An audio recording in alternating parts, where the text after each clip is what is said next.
Let's go. Game 4. All right. Dallas. Let's do this. Sherrod Blakely, Bobby Manning, John Zannis here. Garden Report pregame edition. Roughly what are we? 2.5 hours. 2.5 hours to tip off. Lots of stuff going on already, and we'll get into it in a little bit. We saw Kristaps Porzingis outside, not outside, down on the court like 10 minutes ago, just walked off with trainers. He kind of went through his go around here. They might announce while we're on the air here whether or not he's a go. We'll get into that. We'll get into our predictions. We'll get into our series MVP, and Bobby's going to defend his Tatum stance. I still feel good about it. We'll get there. Oh, boy. I still feel good about it. We'll see. In a 4-game series, you really got to he's got to put up a monster tonight, but we'll see. Yeah. And whether or not the Mavericks are finished. But let's start with the news of the day so far. And again, with yesterday, Porzingis, we saw him come out, practice. He didn't talk to the media, and he looked like he was doing stuff. He wasn't good to go for the last game. Medical staff deemed that he didn't go through all of his check marks.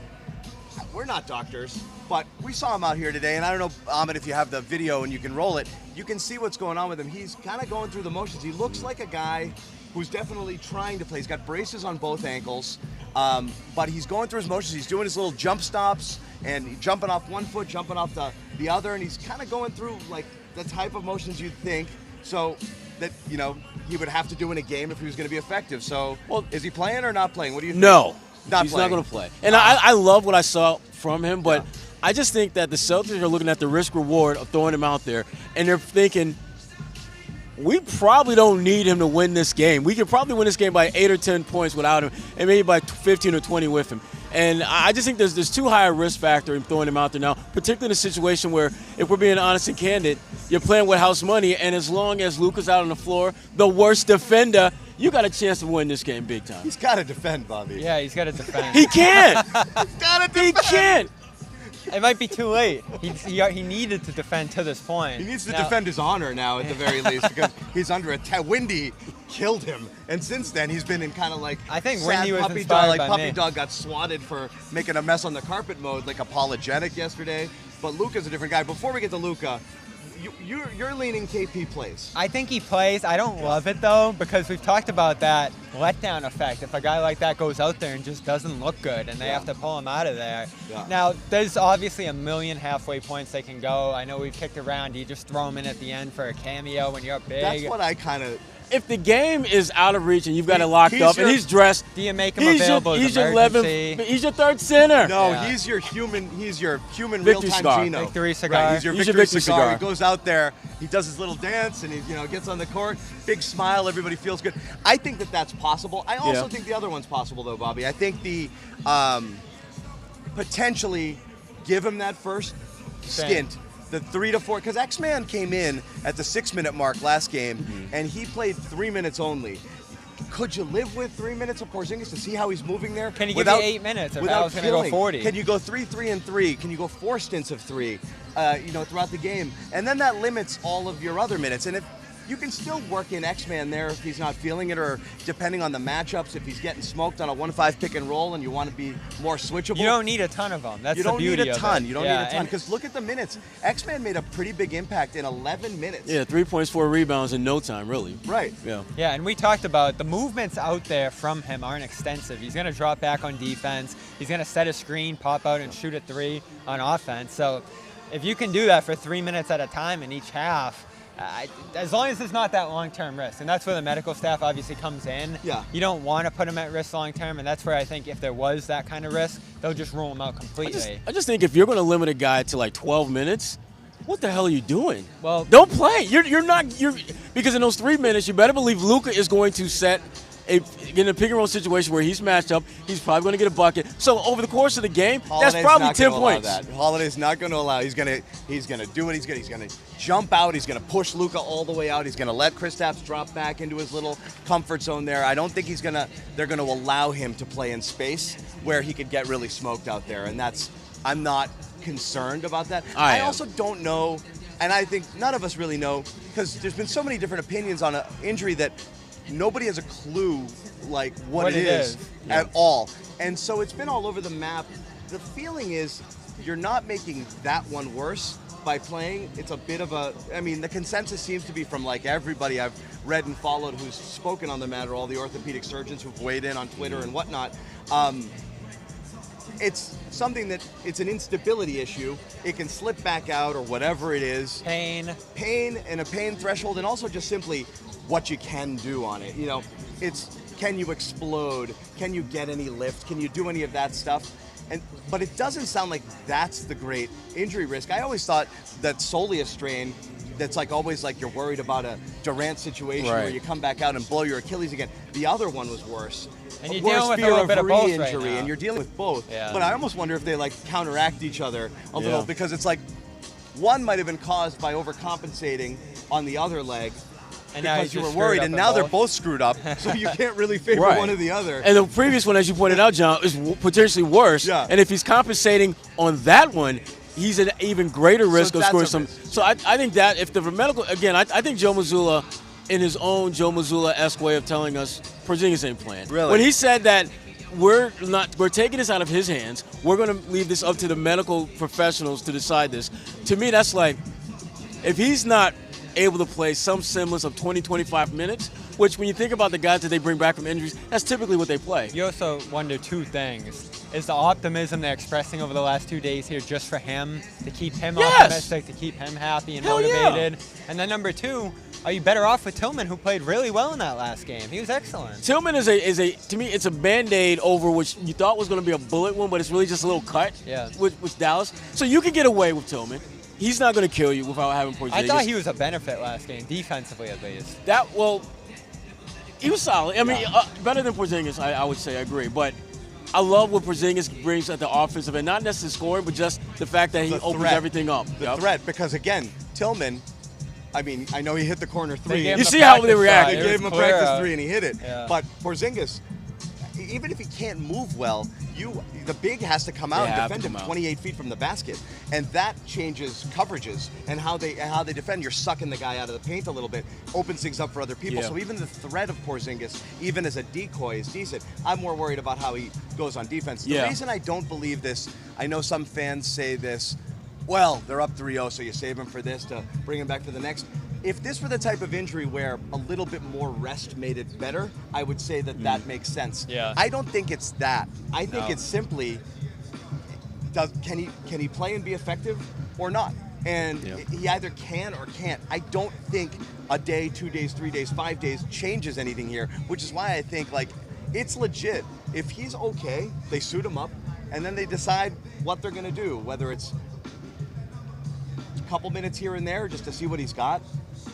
Maybe. I don't love it, though. I'm leaning towards yes, but here's the thing. We don't love it. This is going to seem like it's a shot, and it's not. But, like, say you wanted to try Cornette out just to see how it would work against his team. Oh, God, no. I'm saying he'd be on a... Stop up. Don't get... You brought it up. Don't get salty.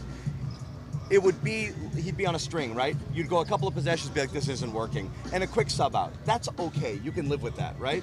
With Porzingis, if he's not... That's why you're bringing him off the bench. Yes. You can live with it for a couple of minutes and see and be like, I don't love how this is going. Yeah. And make that move. I don't think it's going to smoke you here. You went down 13 in the first already. You can sustain 2 not-so-great minutes from Kristaps Porzingis in the first quarter just to see whether or not he's okay.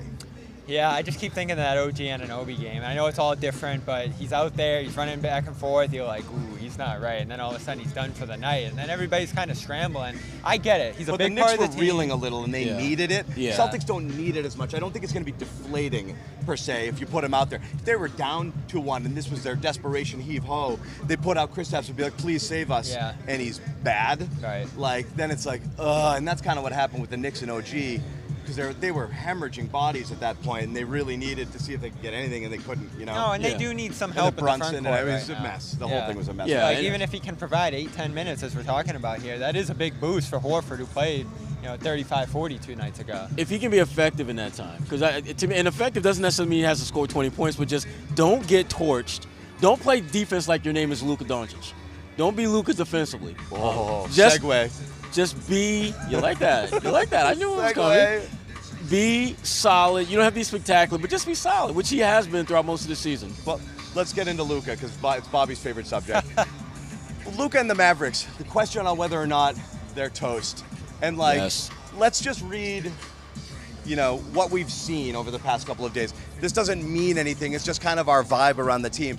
I think it's interesting that they didn't really practice yesterday, that when we talked to them, guys like Derek Lively and maybe a little bit Kleber and some other guys, we're talking about like, yeah, we gotta just worry about what we can control, not complain about officiating, get back and play defense. PJ talked about it too. Basically, It's amazing flat how out much saying, they played ball on that storyline, all of them. all of them, flat out saying like, yeah, we gotta not do what Luka did last game. So, and then obviously a national television analyst tunes him up, after the game, and that became a storyline. So there's a lot of pressure on Luka, and it's so interesting how the storylines change. You come in here and everybody's like, Luka's the best player, but he is. He's a singularly talented guy. He hasn't played like but it, everyone's acting like they just learned, like yesterday, he couldn't defend. He doesn't do that, and the Right. Celtics know it, and they've built their entire offense around it, and it's been killing the Mavs and killing them. And again, Luka is both the best and the worst thing about the Mavericks at times, and they're exposing it. Have you over ever heard and the over stat again. blow-by percentage before this series? No, it's awesome. This introduced blow-by I percentage love to it. the world. I love it. Because it was new never injuries, new stats. I love it. it was never a statistic you would probably think about with any player because it would probably be so He low. gives you no choice but Yeah. to We'd think be about it. talking about Because ISO it's so high. stats and like how many to scoring, but it's basically like how many times is this guy literally a So here's- turnstile, which is almost every single drive. Yeah, and- insanely high percentage. Here's And the deal. yeah. They're shooting 20 times per game on him, Sherrod. It's only 46%, but they're going at him 20 times a game, and that's the possessions they get shots off. So it's a ton. And look at his fourth quarters. Look at his third and fourth quarter. You can see it. He just starts to dip, and he's able to do less. And look at the fouls he got last game.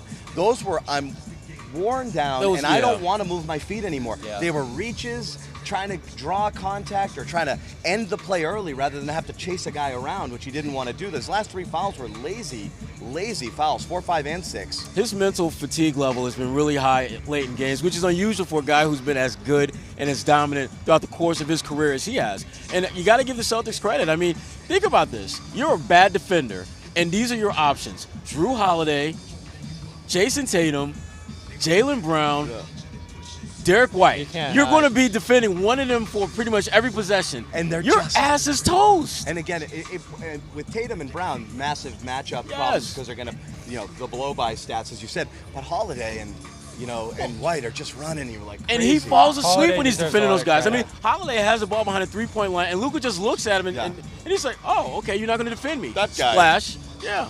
And the wide open stat percentage that's in this series, it's like low 20s for the Mavericks percentage-wise on wide open shots. Celtics at 41. So it just goes to show, even if Dallas tries to ignore a guy, or Drew looks like that weak link to hide Luka, he makes them work. There were a couple of possessions early in that game where he was just moving Luka around. And that was the key. You couldn't go head on. You couldn't just try to back him down. You had to get him moving. You had to get him on the perimeter and try to drive by him, and that's what they've done a great job with in this series. There's a lot of defining characteristics of this team, but their ability to do that, make guys work, go at guys methodically, it's showing in a big way in this series, and I think that's why we all love the Celtics so much here. They're so good at that. Well, it's been surprising that they've been able to find that sweet spot between taking their Joe Mazzulla S3s and still attacking off the dribble, whether it's looking for a shot in the paint or whether it's Tatum driving, kicking to guys wide open. I mean, this has been just a classic example of how you mentally, physically, and emotionally torture a team no matter what they try to do. Entire series has been on the Celtics' terms. The entire series has been on their terms. And how rare is it that you can dominate the three-point line and the interior? Does not happen. It doesn't happen. And again, this is where I think you talk about perceptions changing. I know the shine's coming off Luka a bit. The way people are going to look at Joe Mazzulla after this series is going to be completely different because, look, yeah, we give him a little, rib him a little bit for being weird, and he's pretty weird. And his players say that. And his so players I mean, know he's right. weird. But weird isn't bad No. if you're successful and if people buy it. And what's clear from talking to the Celtics, one of the cool things about being here at the finals is the media access is unlike anything that you get during the season. So you get to talk to everybody and ask them everything. And also, they're kind of on their best behavior because there's national media here and they're not going to get snippy with the same guys they see, over and over. Joe's still going to smack Bobby around a little bit, but that's about it. But for the most part, they'll talk about all of it, right? And the way they're talking about Joe here is like, this guy, we buy it. We Jalen believe in it. especially. They fully believe in what he's doing. And right now, he's coaching his ass off because he has a game plan and they're following it to a T and they're executing it every single game. And it's been perfect. It's been near perfect. And the message is incessant. We even heard from Joe this morning, which is pretty rare. And you're basically hearing margins, discipline, all these different things that they talk about. Finding those matchups, being able to change matchups defensively, all these little things that have made them the team they are. And I think that's what makes them so dominant, is they're not only the more skilled team, they're not only the more talented team, but they steal every little advantage that you can get over your opponents with rebounding, with free throws, with all these little things they do and focus on. And it's a simple message. It's a repetitive message, and the guys buy into it. Jalen's cosign of him especially was pretty substantial over the last couple of days. And just the level of discipline. The way he loops them in. Right. The level of discipline that they've showed across the board has been really surprising. Because when you think about the shortcomings we've seen in the last 2 or 3 years, it almost always comes back to lack of discipline. Yeah. And that has been a non-factor this entire, really for the most part, this whole playoff run. Like maybe 2, Yeah. 3 or 4 minute stretches in 3 games where they've lost themselves. They correct themselves. And everything else they've been on point with. We're also talking about what we're reading from being around these teams, how different the vibe is between the Celtics and the Mavericks, and I want to talk a little bit about what the Mavericks have felt like, looked like, sounded like these past couple days, and determine whether or not we think they're cooked. We want to tell you quickly about a couple of our sponsors, one of which, Prize Picks, #1 fantasy sports app in America. Get in on the action today. All you have to do is download that app and use the code CLNS, and you get a $100 first deposit match. It's that easy. All you have to do is pick more or less on some of your favorite players. Still time to get in on the action today with the NBA Finals. Even when NBA is gone, you've got WNBA and a lot of other things you can get down with on Prize Picks. So check it out. In Game Time, I gotta tell you. You know what? Yeah. Guy at my hotel, Greg. Shout out to my man, Greg.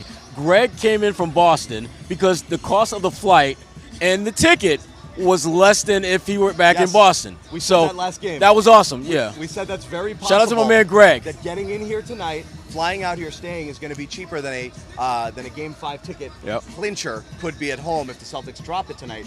And my hotel filled with Celtics fans. Ran into some guys from Needham. They had just gone down to grab cowboy hats, and they were wearing Celtics gear. So yeah, they got their tickets too. Prices are going up a tad, but you do want to check out that Game Time app.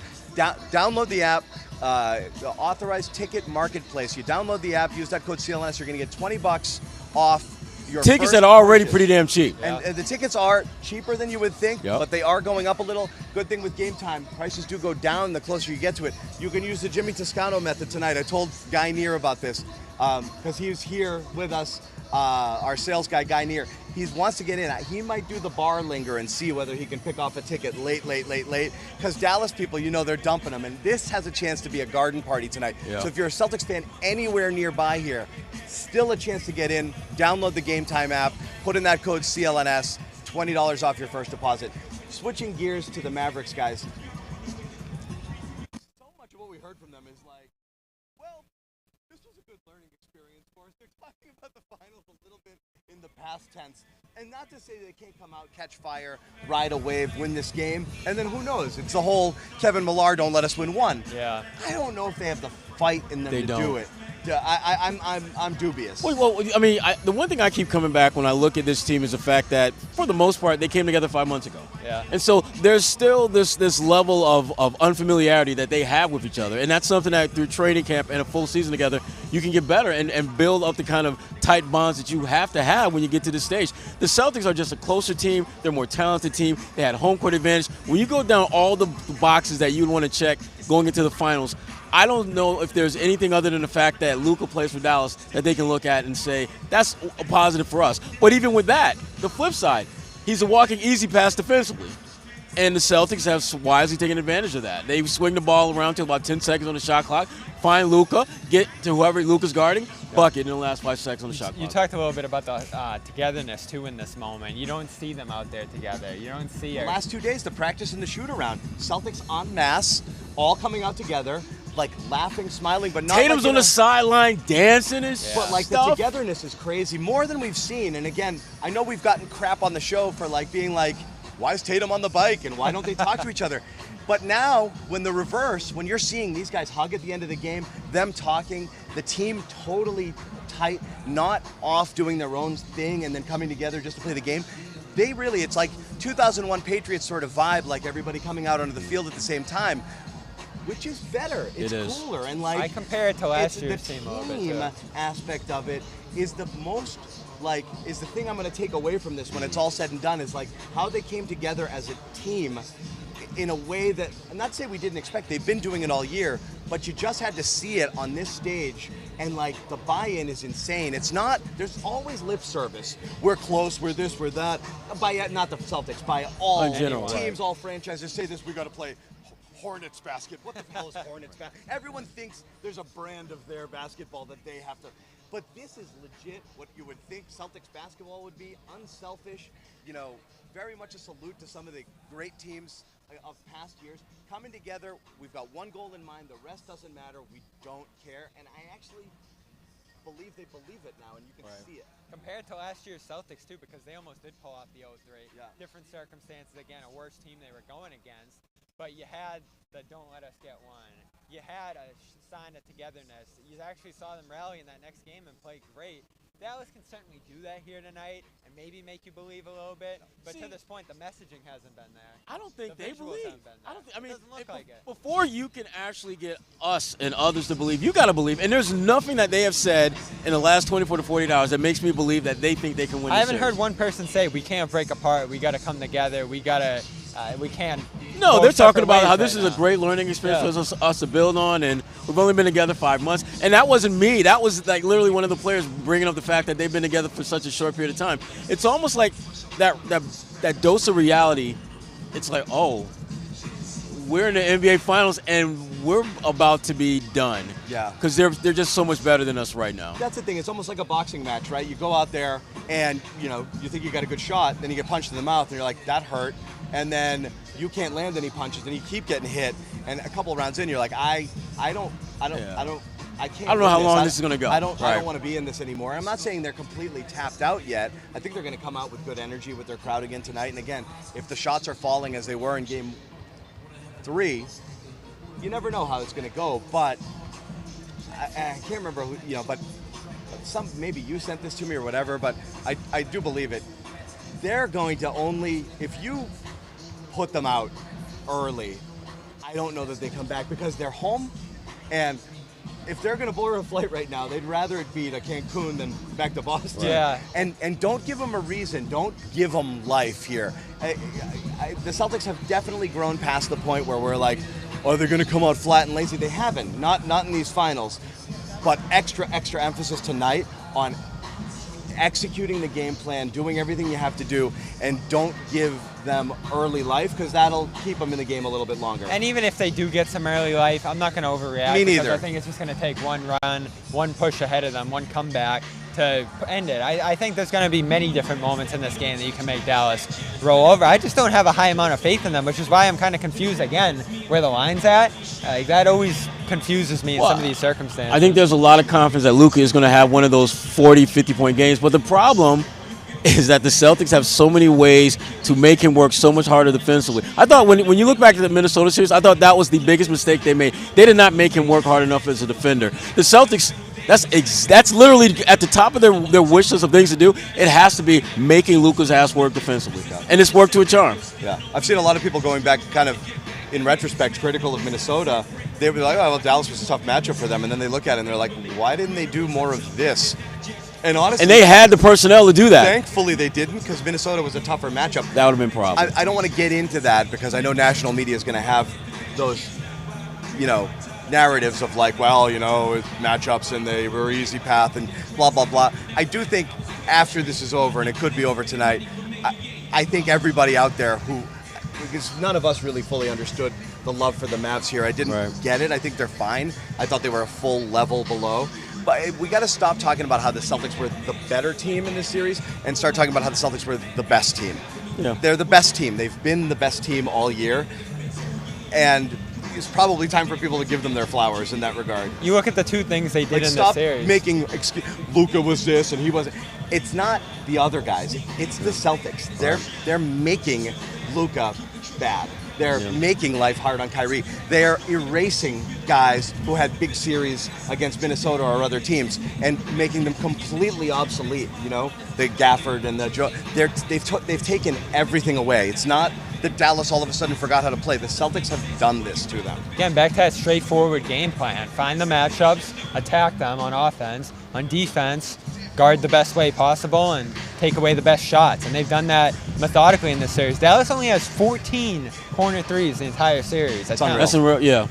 Crazy. And like a few came late too in that 20-2 kind of run where they were like, oh, threes are pretty good. And they can do that against any team, really. Now, Denver would have given them issues. Minnesota would have given them some challenges. But the way the Celtics have played in a vacuum in this series, you would have felt pretty good about them beating anybody here. You would have felt good, but at this point, 3 games into it, I don't think they'd be up 3-zip. I think they'd be up 2-1 against almost every other team in the West, with a chance that team would have of tying it up tonight. But the thing about the Celtics is that they have just mastered in doing the most basic fundamental things.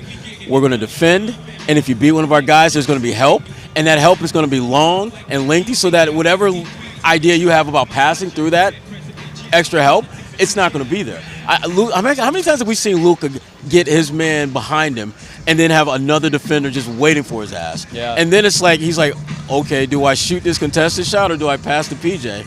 I'm going to shoot this contested shot. That's exactly what the Celtics have been want. great. And Luka only has 18 assists, 15 turnovers in this series. That's exactly what you want. Yeah, and look at, again, the efficiency. It's 27 points last game on 27 shots. That's what you want. That's what you if want. You're the Celtics. You want to make him work for all of it, and he's working on both ends of the court. It's hard to score because he's got to beat a very good defender to do that. So nothing is easy. I mean, Luka's had a blow by or two for the most part. He's really having to work for everything that he gets offensively, and then defensively they're just running him ragged. So that's great. So assuming it gets wrapped up, and whether it's tonight or in the future, it's hard to believe that the Celtics are not going to emerge from this NBA champions. We get to talk about Bobby's favorite topic, who's going to win MVP. And Bobby. In a short series, each game matters a ton. Because again, tonight's game is 25% of your total output. After you go to game 5, it's 20% and so on. I feel like I'm back in class. Yeah. Oh, gosh. This is 25% of your final grade. Yeah, we need Jimmy to do the math. We need Toscano to homeschool math on this. But sure, yeah, look, Tatum goes out, has a monster game here. I think he's in play. But he's still shooting 36% from the field from the finals. The those shooting numbers are what's keeping him from getting it, even though his drive and kick game in games 1 and 2 in particular changed everything. His plus minus, how good they were with him on the, not as good in game 3, even though he scored more. I still think it's Jalen's to lose unless Tatum does something crazy tonight. Yeah, the only reason I'm saying Tatum is obviously anticipating another good game tonight. He got going last game in a big way. The game looked a little bit more open to him. It looked like there was more space for him to find his own. And the passing's been there the whole way. The initiating, to me, is what makes him the MVP of the series, because I think the hardest thing that the Celtics have had to do, certainly Brown's point of attack defense on Luka has helped, but to quote Tatum, everybody has had to guard Luka. Everybody has had to do a little something there on that end. So that's a big benefit to Brown, and Brown's done some fantastic things on the offensive end, including that icer late in last game. So I'm not going to sit here and say Brown doesn't have a chance or Brown isn't even the front runner here. The odds say he's the heavy favorite. But I anticipate the combination of voters mostly giving this award more often than not over history to the best player. They almost gave it to Tatum last round, even though I thought he had a much shakier case last round. And the fact that his passing has been, I think, the start of everything offensively for this team in this series. I'm just anticipating that he's going to come away with the award. And I think some of the voters are going to actually think, we gave Brown the award round 3. Let's give Tatum his due for what he's done this whole run. I think that's crap. I think it's absolutely. Jaylen Brown has clearly been the best player on their team in this series, and you're right. Tatum's right. When but it's everyone most valuable. It's not best. Wait. Let's go back to what you said. Tatum mentioned. I remember him saying this, that everyone has had some of Luka, right? Who has dealt Luka the most trouble at both ends of the floor? It's Jaylen freaking Brown. Yeah. He's the Al one. Horford's done a good job too. Well, all I know is so when Al wins the when Luka fouled out of the game, there was a guy named Jaylen Brown who sent his ass to the bench. Yeah. It was Jaylen Brown who recognized he's got 5 fouls. He can't guard me in half-court set or if I'm in transition. I'm in transition. I'm going to force the refs to make a tough call, and he did. Jaylen Brown has been the best player, the most valuable player, however, whatever semantics you want to use, Bobby. He's been that guy. And Tatum has had a great series. Jaylen's just been better. I think when you look at the plus-minus, that's a big thing for me. You pull Tatum out of this series. I'm leaning more in the eye test, to be honest with you. And Jaylen has Plus 13 smashed last it. game, I think, for Jaylen, and -4 for Tatum. So that was the first time it flipped in that regard. Yeah. But I understand the Tatum plus-minus would be great. But again, Jaylen had 8 assists last game. My much of that goodness. so much of that has to do with plus-minus is a bit shaky. So much has to do with rotations and who you're Who playing with. Tatum oftentimes is the guy who plays with that second unit, playing other teams' second units. So sometimes that's where they kind of separate themselves. At times, there's no question he's been invaluable. It's just simply, you have to argue for Tatum because you have to tell people why he's been. I mean, sometimes it's as simple as like what the eye test shows you, and a lot of people vote that way. So they're not going to sit there and look at every single advanced stat. They're going to be like, Jaylen was a freaking monster, and Tatum was, really good in some areas, but shaky in others. And the shooting, again, you're not winning MVP when you're shooting 35% from the floor. Now, if Tatum has a monster game 4, all bets are off because there That's is what I meant to there say is a a little bit, recency bias when those awards are given out. I mean, if he goes out for 40, I could see them giving it to him then. Yeah. But if he has a pretty typical 24, 25 points, 7 rebounds, 7 assists, and Jaylen has 25, 7 rebounds, and 4 or 5 assists, Jaylen should be the one. Yeah. We are not. We were looking earlier. What do we have going on right now? Sam Hauser's out there. Sam, I am. Is Luke draining some threes? I can't tell. Does that look like Luke? We talked to Sam this morning. He's got a little bit of swagger to him this postseason. He was like, let's freaking go. I got to give some credit to him because I didn't think he was going to play a minute in this series. Sam? I thought after last, he shot 13% from the field and 7% from 3 in the East But Final. you know what, He's though? come out here and had a big He's series. so freaking good that the law of averages tells you that at some point he's just going to not miss. And it felt that way in game 2. When that first one went down, you're thinking like, okay, this is Sam's game. That He's gonna have trailing 3 he hit as the game was changing, shifting, big minutes, big shot, big plays from him. And I looked at the numbers. Him, and he's the shakiest at 5 for 10, but Pritchard, he's got Luka and Kyrie shooting below 50%, and Al, the big one.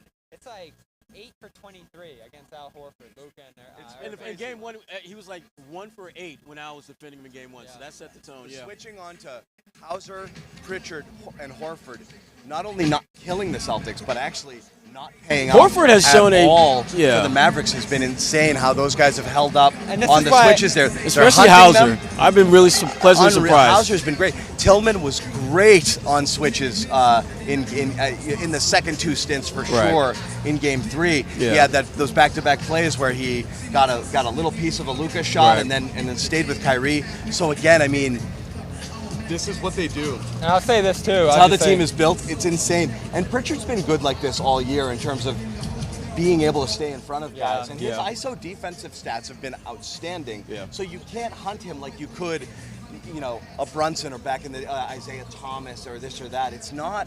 He's not. He's strong. He's he strong moves core. His feet, and he stays in front of you all the time. It's annoying. You're not getting a step and using your body to leverage him. He's always in front of you. Excellent and lateral Horford's quickness. been insanely good.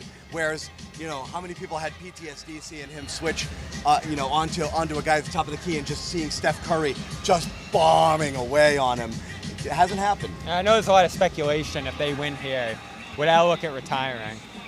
Everything I've heard around him at this point is that it's not going to happen. And when you're able at his age, 38, having just turned 38, to be able to guard Luka for long stretches, this is why it always pissed me off, even last year, round 1, when people were like, oh, Al's getting killed by Trae Young. He's it's not like, retiring. how many? Do you know something? He's not retiring. Okay, good. I don't think he's going to retire. No way. No, Why even talk about it? Al, No off-season talk clearly. from you. No, I'm saying that people are asking, No would trades. he retire? I know, no. Would he? We don't care about the 30th pick, Bobby. We don't care about that. No. I think he's going to play as long as he possibly can. And he's going to try to repeat if they can win this tonight. We're going to keep going for a little bit. Bobby, do you want to duck down for Kid and those guys? You're going to do the No, I'm pregames? good. I'll stick around. You'll stick around? We're going to work Josue Pavon into the show in a little bit as well. We're going to keep it going for another 15, 20 minutes.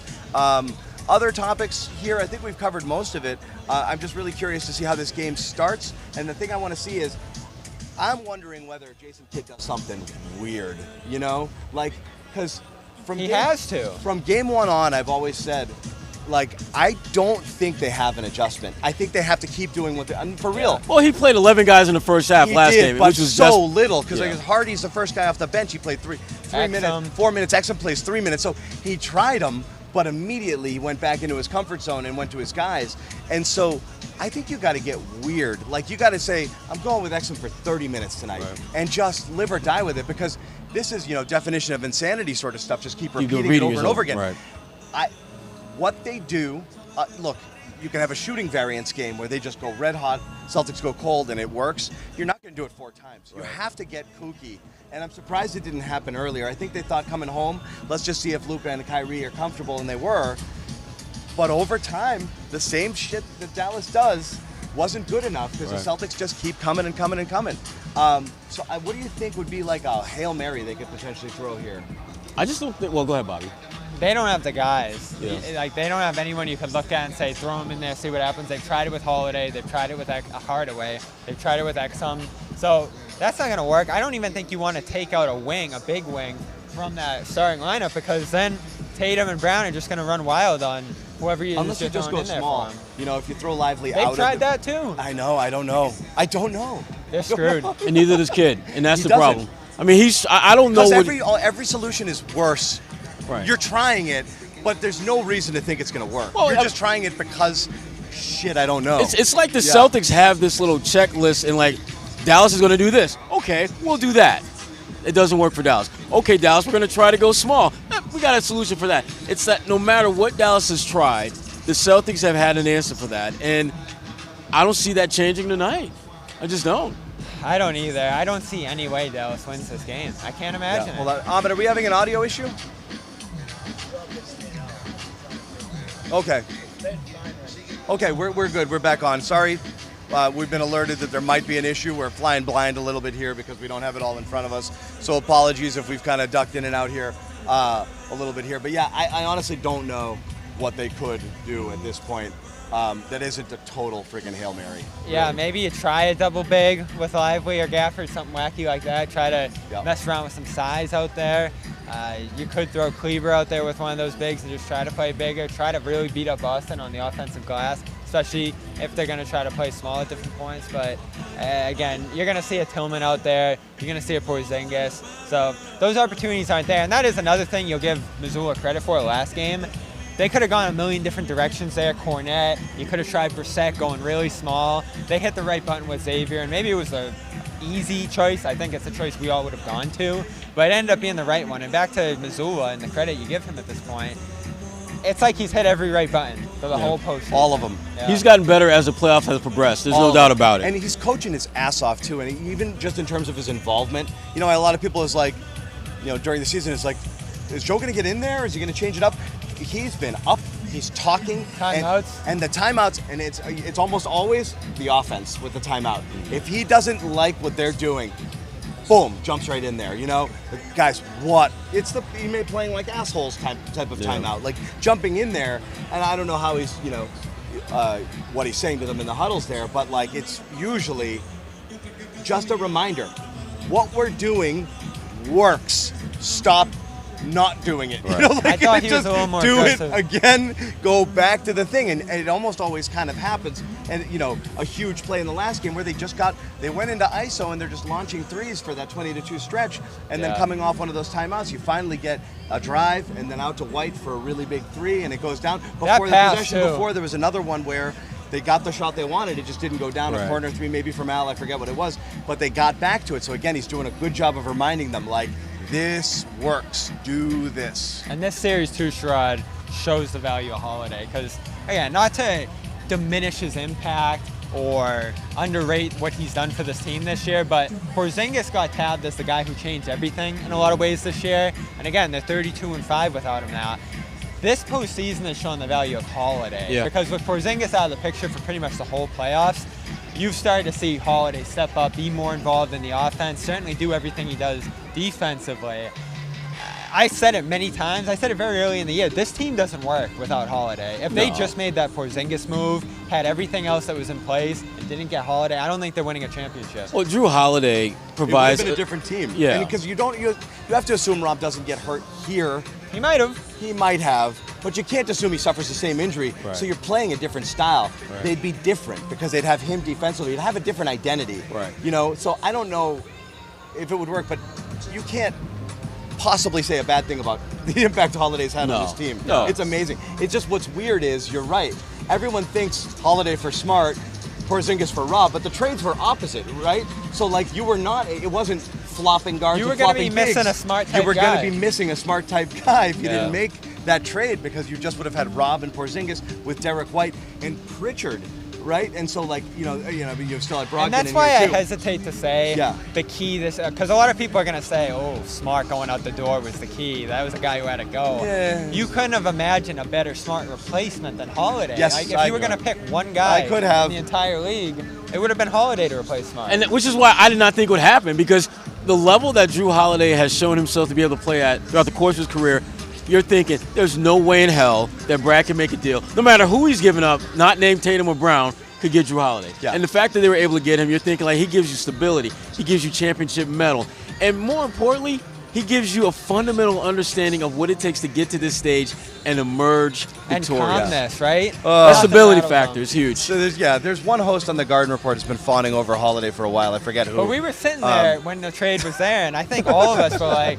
I don't know, maybe. No, we weren't. We loved it. We just sentimentally, it was really hard to let We go. were a little of. stuck on Robb. I mean, look, I'll give you this one. Robb as an asset long term was tough to let go of because of the potential ceiling. I think the thing that was hardest for us to do, for me to do, and for the big Robb files out there was admit that it probably isn't that he's not gonna reach that And ceiling. that Horford was still important. And You then had to keep Horford. Today's Horford is more valuable than today's Robb. Right. But the hope was Robb could be, a top 25 impact player Right. on your team. Because the for potential all is of the there. other things Right. he can do because he's such a freak. I just don't know that it's going to get there with him, which is sad. That potential is never going to be actualized. Yeah. Never going to reach it. They needed Horford. They needed every piece to come together the way it did, Bobby. You're 100% right. If the Holiday trade doesn't go through the way that it goes through here, the team would be a little bit different. I don't know that it's going to take the same shape that it does now. But that's how you win championships. Yeah. I mean, things have to break your way that you have very little, if any, control over. They had no idea that Drew Holiday was going to be this impactful. They thought he could be. They did. They thought he Brad could be. Stevens, he's been salivating for years over Drew Holiday. I think he might have tripped and like on the way to the phone the second he got traded to Portland. Oh my God, I got to get this guy. He must have flipped. It happened out. fast, and the offer was like aggressive. that. Well, Yeah. Brad, I think, was confident that but when you look at the last we saw Drew Holiday before the trade, he looked bad. Jimmy Butler made him look really, really bad. And so while you don't think he's necessarily there's nothing left in the tank, how much were you going to get from him really was a little bit uncertain. But Brad knew that if he could be 75-ish% of the guy that we've seen, that could potentially get you over the hump. And to your point, Bobby, the stability that he brings to your lineup, the consistency, the elite defense, and the timely shot making. Those are all things that he does a little bit better job than Smart. Yeah. I'm going to tap out in a minute. I'm going to let Josue Pavon come into my place, but he's got to circle all the way around the live position in order to do that. So Josue's going to jump on here in a little bit. So just for my final take, I think it ends tonight because I just don't think Dallas. It's less about Dallas quitting as it is. I think the Celtics are legit locked in on this one. I do not. It's always come down to this team a little bit of faith, right? Are they going to show up? Are they going to do that thing where they relax or they rest?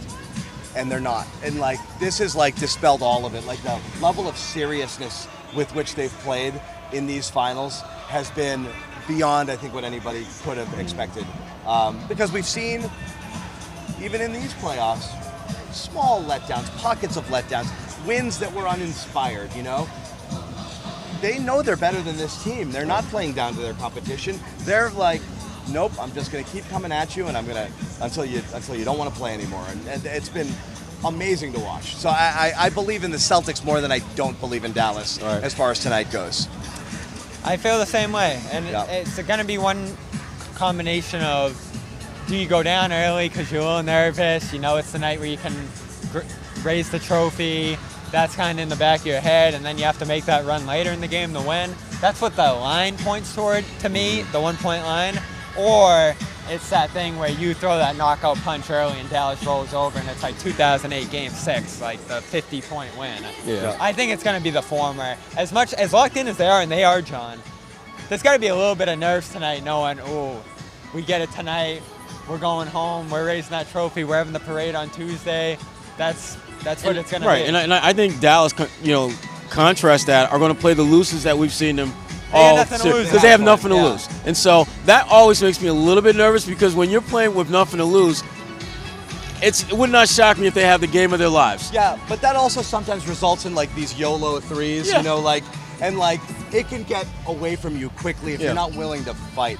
My question now is, I don't know how tight the Mavs are. You know, everyone's going to say that, you know, we're strong and we're tight and this and that, but it seems a little loose right now. It does. It seems like they're, if not pointing fingers, maybe not satisfied with how everybody's playing here. Well, and like looking around like, which, you know, the we used to joke about with the Celtics, there's a little we going on with the Mavericks now. Like, we've got to do better, but they're kind of saying like, there's a lot of side eye at Luka right now. There's a lot of side eye, and like when it goes to your best player, it's like, all right, what are you gonna do? And that's my thing is like, what do you do? Like, it's a live and die situation with Luka. Like, what are you gonna do? Take the ball out of his hands? Right. Okay, good luck, PJ Washington. You go do it. They can't.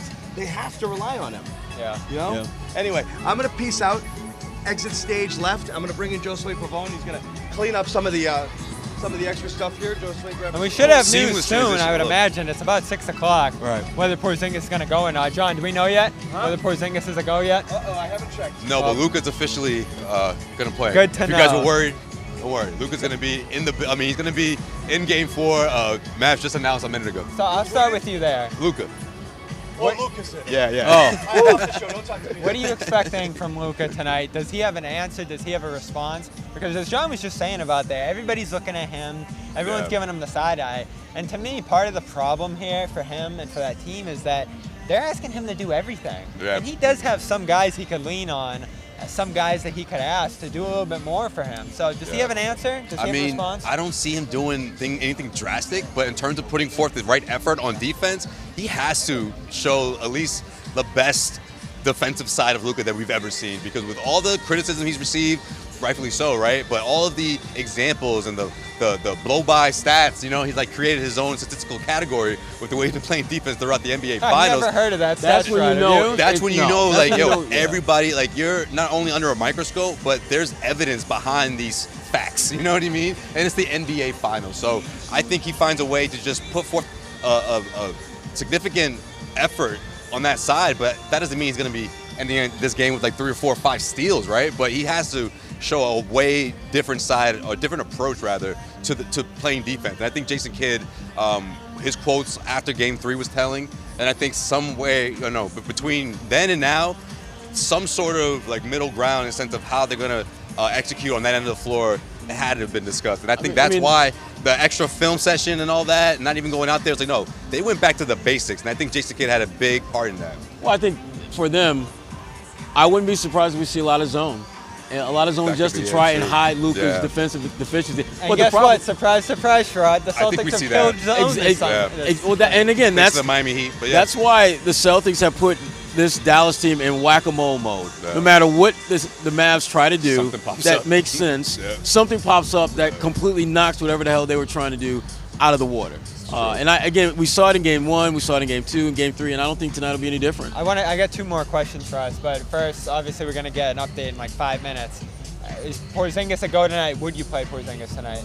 I would, even if it's like in terms of like a decoy, like role, because I just think this means so much to him, and it's unfortunate.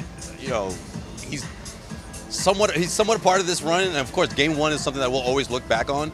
But he's missed a ton of this, this playoff run. So I think for like sentimental reasons, you get him out there. But again, a decoy. He's been coming off the bench in these spots. So I wouldn't be shocked if we see 12, 15 minutes of Chris Stapps tonight. We'll get an update on that in just a couple minutes here, but one of the last topics I want to talk about here is, Sherrod, you've seen all the champions, you've seen the teams that have won. Is this an all-time team? Is this one of the greatest teams of all time? Will we look back on it If they win it all, I think as time moves on, they will be seen as one of the greatest teams ever. When you look at their playoff record, which will be 16-2. You look at the fact that they won not 1, not 2, but 3 games by 50 or more points in the regular season, which no team had ever done before. You look at who they have on their roster. I mean, there are at least 4 or 5 guys who will be Hall of Famers one day. And the further removed we get from this moment, the more I think there'll be a greater appreciation for what this team has been able to accomplish. And to me, let's not forget about Joe Mazzulla, one of the youngest coaches, the youngest coach in the NBA, winning a championship, really kind of his first really full season where he was the guy from the beginning. So this team will be one of the greats that we remember years from now. You mentioned that earlier, the fact that there could be multiple Hall of Famers made out of this series. Yeah, I 100% agree in terms of being one of the greatest teams, but it's going to be funny how the entire offseason is going to be like, this fact compared to any other NBA team, as they continue to make these historic marks, especially if they're able to pull this one out tonight and finish it on a winning streak. I think a lot of the national media will look back and say, man, we overlooked how dominant this team was. Is that the response? I think so. Or is it going to be easiest run ever? What do you mean? In terms of the opponents, in terms of the field they play. I mean, I don't think so, because looking back people on it, forget about that stuff as time moves on. Yeah, especially when you look at just the way the whole playoffs broke down, right? I mean, no one had this happening. Maybe the Celtics part, but no one had Dallas, But in terms of the younger teams, like the Minnesota Timberwolves and all that, I don't think you look back on this run and say, man, the Celtics had it so easy. I think you look back on it and say, man, this organization prepared itself for any and every situation. And a lot of that goes back to what we saw in the Eastern Conference Finals against the Miami Heat. And Joe Mazzulla is a big part of that as well. I think they all learned from that. What Jaylen Brown said, how he was embarrassed, the way he worded it, embarrassed about what happened in Game 7 and how that drove him to have the best season of his career and to do what he's doing right now. I think that's going to be a lot of the storylines we'll see throughout the offseason. Well, when you think about Golden State's dynasty, no one ever talks about the fact that their first title run, there was a key player or starter missing in every single series. Yep. That's never brought up. Why? Because at the end of the day, they still had to go out there and win the damn championship. Right. And once you do that, all the stuff and all the question marks about your journey to get there, it becomes a moot point, because at the end of the day, there's only one team left standing, and that's your crew. I found it interesting, too, because that debate's been going on the whole playoffs. First 2 rounds, you saw Jimmy Butler go down, you saw Donovan Mitchell go down. That's a big part of this conversation. Right. The fact that every star except in this series has seen their opposing star go down. You look at the numbers back through those first 2 series, the Celtics did have one of the worst opponent winning percentages through their run to that point. But you started to look at some of the other teams in there, to your point about how people forget it as time goes on. It was the 85 Lakers, right. A couple of those Lakers teams from the 80s that were playing Portland and some of these other teams back then that did not have great winning percentages. But everyone forgets that, and people just look at the 80s Lakers and say, that was one of the best teams of all time. Right. I just think the transition between the big 3 era, so to speak, where the terms of manufactured, in terms of getting guys together, that's the transition we're seeing now, where you need to have a deeper roster if you want to win a championship. There's no longer you get 2 future Hall of Famers, maybe a third in there, and then you just figure out the rest of the roster. I think the league overall, we're transitioning to this era where the team like the Boston Celtics, that's the model now, and you have a balance of young superstars, older guys that know their role, and just 6-7 solid rotational players that are going to win. You know what I mean? I think the rest of the NBA is going to catch up in the sense of doing that, but the Celtics have kicked the door open in this era, and we're going to look back on this team saying that's when this started. That's when the new era started. When Kyrie left, thinking that it was going to be easier for him to go to Brooklyn and play, with his buddies and all that. That's kind of the beginning of the end of that era. This is ground zero of the Celtics dynasty, right here. Absolutely. We're going to look back and look at this as ground zero for that. Well, Tatum did say the other day, this could be the first, and they got to win it again next year because everyone's going to say they didn't win it all. I'm looking for an update. We don't have Porzingis yet, do we? No. All right. I'm sure they're going to. Before we came off, but no. I'm sure they're going to say game time decision. I think they'll do it before Joe Mazzulla. No, you don't think so? He's going now, so they haven't sent anything Last yet. time they did it right after Joe, so we didn't have to talk about I Yeah, anticipate they'll do it after Joe. I'd imagine game time decision. We'll see. Either way, you'll see it on Twitter when it happens. So, great Sherrod Blakely. That's good. For Josue Pavon, John Zannis nearby still. We are about to watch potentially the Celtics win the championship tonight, and we, of course, will be on right after the game, Celtics post-game show live, bringing you the ceremony, bringing you everything, if that is indeed how it's going to go tonight. And that is it for us pregame. This has been a pregame edition of the Garden Report. We'll talk to you later tonight.